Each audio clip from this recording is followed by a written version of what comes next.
தமிழ் பேசும் அனைத்து நாள் உள்ளங்களுக்கும் இனிய மாலை வணக்கம்.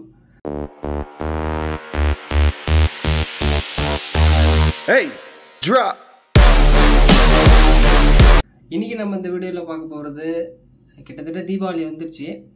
தீபாவளியில் என்னென்ன செய்யணும், என்ன செய்ய வேணாம். ஓகே, எல்லாருக்கும் தெரிஞ்சது தான். ஒரு சில விஷயங்கள் எது செய்யணும், செய்ய வேணாம்.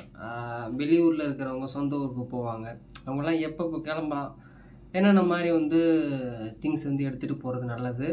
மேக்ஸிமம் எது செய்யணும், ஓகேவா. இப்போது எப்போ கிளம்பலாம், எப்போ போகலாம், எப்போ வரலாம், ஓகே. அதை அப்படி டீட்டெயிலாக பார்க்க போகிறோம். ஏன்னா ஒர்க்குங்கிறது ரொம்ப முக்கியம்தான், வேலைங்கிறது ரொம்ப முக்கியம். மெட்ராஸில் இருக்கலாம், திருச்சியிலேருந்து மதுரைக்கு போகலாம், மணியும் திருச்சியிலேருந்து சென்னைக்கு போகலாம், இல்லை சென்னையிலேருந்து திருச்சி, கோயம்புத்தூர்லேருந்து திருச்சி போகலாம். இந்த மாதிரி நிறைய ஊர்கள்லேருந்து பயணிக்கும் மக்கள் கொஞ்சம் எப்படி போகணும், என்னென்ன பொருட்கள்லாம் எடுத்துகிட்டு போகலாம், எப்படி என்ஜாய் பண்ணலாம் அப்படிங்கிறத டீட்டெயிலாக பார்க்க போகிறோம். உங்களுடைய என்ஜாயை என்னென்ன என்ஜாய் பண்ணுவீங்க அப்படிங்கிறத கீழே கமெண்ட் பண்ணுங்கள், ஓகேவா. சிம்பிளான வீடியோ தான், வீடியோ ஸ்கிப் பண்ணாமல் பாருங்கள். உங்களுக்கும் பிடிக்கும். 90s கிட்ஸ் 2K கிட்ஸ் கலந்த ஒரு வீடியோ இந்த வீடியோவாக இருக்கும். ஃபர்ஸ்ட் ஆஃப் ஆல் ஊருக்கு கிளம்புறவங்க திங்கக்கிழமை தீபாவளி, ஓகேவா. திங்கக்கிழமை தீபாவளி, வெள்ளி சனி ஞாயிறு 3 நாளுமே ஐ திங்க் ஹெவியாக க்ரௌடு இருக்கும், ஓகேவா. அதனால் மேக்ஸிமம் நீங்கள் வியாழக்கிழமை நைட்டு கிளம்புறது ரொம்ப நல்லது.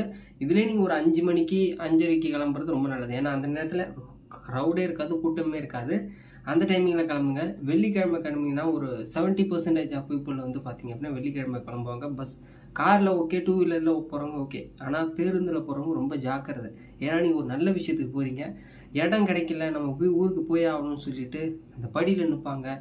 ஓகே, படியில் நின்றுட்டு போகிறது நல்லது தான். ஆனால் குறைவான தூரத்தில் ஒரு 20 கிலோமீட்டர் 30 கிலோமீட்டர்னால் ஓகே, படியில் போகலாம்.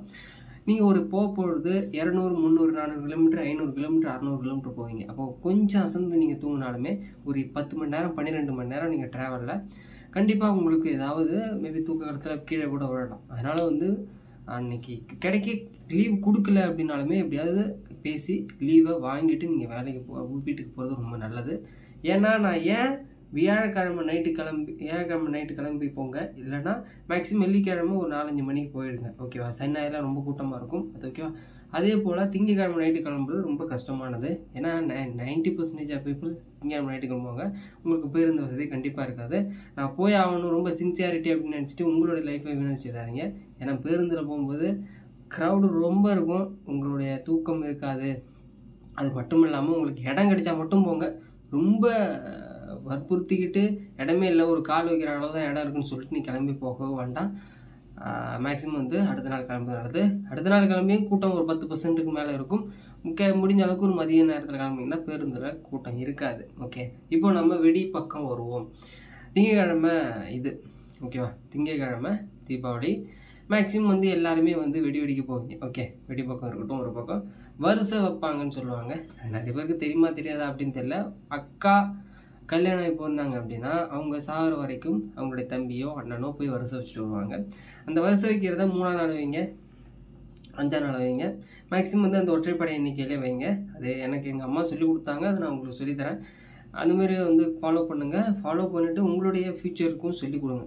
ஃப்யூச்சருடைய உங்களுடைய குழந்தைகள் எல்லாருக்குமே. ஏன்னா வாழையாக அந்த ஹிஸ்ட்ரி மாற்ற வேண்டாம், ஓகே. வரிசை வைப்பான்னு சொல்லுவாங்க, வரிசை வைக்கிறதுக்கு வெடி வாங்கிட்டு போவாங்க, பணம் வச்சு கொடுப்பாங்க, ஆப்பிள் ஆரஞ்சு, அந்த மாதிரி எல்லாருமே வருஷம் பொங்கல் தீபாவளிக்கு செய்வாங்க, ஓகேவா. அப்போ அதை பண்ணுங்கள். 1 3 5 அந்த நாட்களில் போங்க. அந்த நாட்களில் போகும்போது பொறுமையாக போகணும் என்றைக்கும்.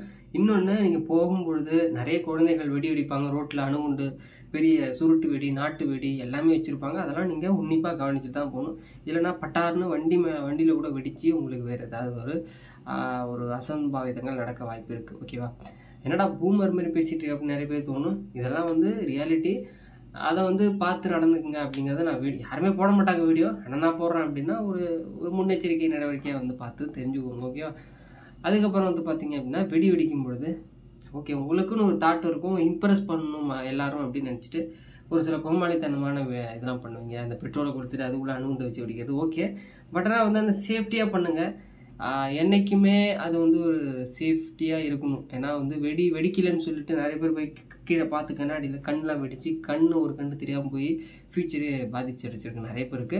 அதனால் வெடிக்காத வெடியை தள்ளி விட்டுருங்க, இல்லைனா தண்ணி வச்சு அமைச்சு விட்ருங்க. அந்த வெடியை போய் நோக்கி ஒரு 5 நிமிடமோ ஒரு 3 நிமிடமோ பார்த்துக்கோங்க. அது ரொம்ப முக்கியமான விஷயம். வெடிக்காத வெடியை போய் ரொம்ப கையில் எடுத்து பார்க்காதீங்க. கை கூட டேமேஜ் ஆகிறதுக்கு வாய்ப்புகள் ரொம்ப அதிகமாக. அதுக்கப்புறம் எனக்கு சங்கு சக்கரம் சும்மா கையில் தூக்கி விடுவேன், புஷ்வானம் தானே அதெல்லாம் வெடிக்காது இப்படி காட்டும் அப்படின்னு நினைக்காதீங்க. அதனுடைய ஃபோர்ஸ் போகும்பொழுது மேபி கொஞ்சம் ஃபோர்ஸ் நம்ம தரையிலேருந்து போடும்போது அந்த ஃபோர்ஸ் வேகமாக போகும். இப்போ நம்ம கையில் போகும்போது ஈர்ப்பு விசையில் நமக்கு கூட வெடிக்கிறதுக்கான புஷ்வானம் வெடித்து கூட நமக்கு நிறைய முறை பார்த்துருக்கோம். அதை வந்து பண்ணாதீங்க. சங்கு சக்கரத்தை மேலே தூக்கி விடாதீங்க. மின்கம்பங்கள்லாம் இருக்கும், மின்கம்பங்கள் இருக்கும் பொழுது தூக்கி போடுவாங்க மேலெலாம். அப்படி தூக்கி போடும்போது மின் ஒயர்கள் அதெல்லாம் போகும்போது மேபி எரிஞ்சு அது கூட அசம்பாவிதம் நடக்கிறதுக்கு வாய்ப்புகள் நிறைய பேரில் இருக்கும். இன்னொன்று அந்த ஒரு விளக்குன்னு சொல்லுவாங்க, விளக்கு வச்சுட்டு நிறைய வெடிகள்லாம் பக்கத்துலேயே வச்சு ஒன்று தூக்கி போடுவாங்க, நாட்டு வெடியை. அது நிறைய பேர் பண்ணுவாங்க. அது ரொம்ப முக்கியமான விஷயம். நீங்கள் வெடியை தூக்கி போடும்பொழுது விளக்கு எரியும் பொழுது நீங்கள் இந்த பக்கம் நீங்கள் எப்படி வீசுவீங்க, பட்டுன்னு அந்த காதுலேருந்து நிறைய ஸ்பீடாக வச்சுன்னு சொல்லி டக்குன்னு இப்படி தூக்கி போடும்போது மிஸ் ஆகி வெடி பாக்ஸில் நிறைய விழத்துக்கு வாய்ப்பு இருக்கும். அந்த நேரத்தில் இந்த வீடே ஏதாவது ஒரு அசம்பாவிதத்துக்கு வாய்ப்புகள் இருக்கும். அதனால் விளக்க பக்கத்தில் வச்சுட்டு வெடியை கொஞ்சம் உள்ளே வச்சுட்டு வெடிங்க. ஏன்னா நிறைய முறை இந்த மாதிரி நடந்திருக்கு. இதெல்லாம் வந்து ஒரு நல்ல ஒரு முன்னெச்சரிக்கை நடவடிக்கையாக வந்து பார்த்துக்கோங்க. அதுக்கப்புறம் பெரிய வெடி, இவ்வளோ பெரிய வெடியை நீங்கள் சுருட்டி வெடிக்கும் பொழுது என்றைக்குமே அந்த சாலையில் வச்சு வெடிக்கும்பொழுது 2 பக்கம் வெடிக்கக்கூடாது தான், பட் அதான் நிறைய பேர் செய்வாங்க. அந்த பக்கம் வெடிக்க போகும்போது இருபுறமும் ஆட்களை நிப்பாட்டி வச்சு நீங்கள் வெடிக்கிறது நல்லது. ஏன்னா வந்து இது வெடிக்கக்கூடாத ஒரு விஷயம், பட் ஆனால் நிறைய பேர் வெடிப்பாங்க. வெடிக்கும்பொழுது 2 பக்கம் ஆட்கள் பார்க்கணும். ஏன்னா இப்போ வெடிக்க போகிறது பெரிய வெடி, நல்ல சக்தி உடைய வெடி. ஓகே, அந்த வெடி வெடிக்கும்பொழுது யாராவது மேபி எதர்ச்சியாகவும் அவங்க வெடி இருக்குன்னு நினச்சி வரமாட்டாங்க. எதர்ச்சியாக வரும்போது வெடிச்சு ஏதாவது ஆகிறதுக்கான வாய்ப்புகள் கூட இருக்கும். அதனால் சாலையில் வெடிக்கிறத ரொம்ப தவிர்த்துக்கோங்க. அப்படி வெடிக்கிறவங்க 2 பக்கம் இருந்தால் 2 பக்கம் ஆட்கள் நிப்பாட்டி வச்சுங்க. 4 பக்கம் 4 ரோடாக இருந்தால் 4 பக்கம் ஆளை நிப்பாட்டி வச்சுங்க. இன்னொன்று, ரொம்ப ஆபத்தான வெடியை கையில் தூக்கி போட்டு வெடிக்காதீங்க. சுருட்டி மேலே தூக்கி போட்டு வெடித்து நான் வீடியோ எடுக்கிறேன், விளாக் பண்ணுறேன் அப்படின்னு சொல்லிட்டு நான் மேலே தூக்கி போட்டு வெடிச்சு கீழே வந்து அந்த பேப்பரில் எனக்கு ஒரு இதாக சூப்பராக ஹீரோஸுன்னு தெரியும் அப்படின்னு சொல்லிட்டு அதை பண்ணாதீங்க. ரொம்ப பண்ணாதீங்க. என்றைக்கு வேணாலும் உங்கள் கையிலே கூட வெடித்து உங்களுடைய உடல்நிலைக்கு ஏதாவது தீங்கு கூட கண்டிப்பாக வருவதற்கான வாய்ப்புகள் இருக்கும். ஓகேவா? நான் சிம்பிளாக இது வரைக்கும் சொன்னதை ஷார்ட் அண்ட் ஸ்வீட்டாக உங்களுக்கு சொல்லியிருப்பேன். நிறைய உறவினர்களோடு பழகுங்க, புது ஆடைகள் அணிந்து நல்லாவே பண்ணுங்கள். அந்த குரூப் ட்ரெஸ்ஸுன்னு போட்டுட்டு அதெல்லாம் ஓகே, பட் ஆனால் வந்து சண்டை யார் கூடயும் வளர்க்காமல் தீபாவளியை அற்புதமாக கொண்டாடுங்க. நான் இது வரைக்கும் சொன்னது உங்களுக்கு ரொம்பவே பிடிச்சிருக்குன்னு நினைக்கிறேன். வீடியோ பிடிச்சிருந்தா லைக் பண்ணுங்கள், ஷேர் பண்ணுங்கள். மற்றவங்களுக்கும் ஒரு லைக்கை தட்டி விட்டு இதையும் ஷேர் பண்ணி விட்ருங்க. தேங்க்ஸ் ஃபார் வாட்சிங். நெக்ஸ்ட் வீடியோவில் வந்து பார்க்கலாம்.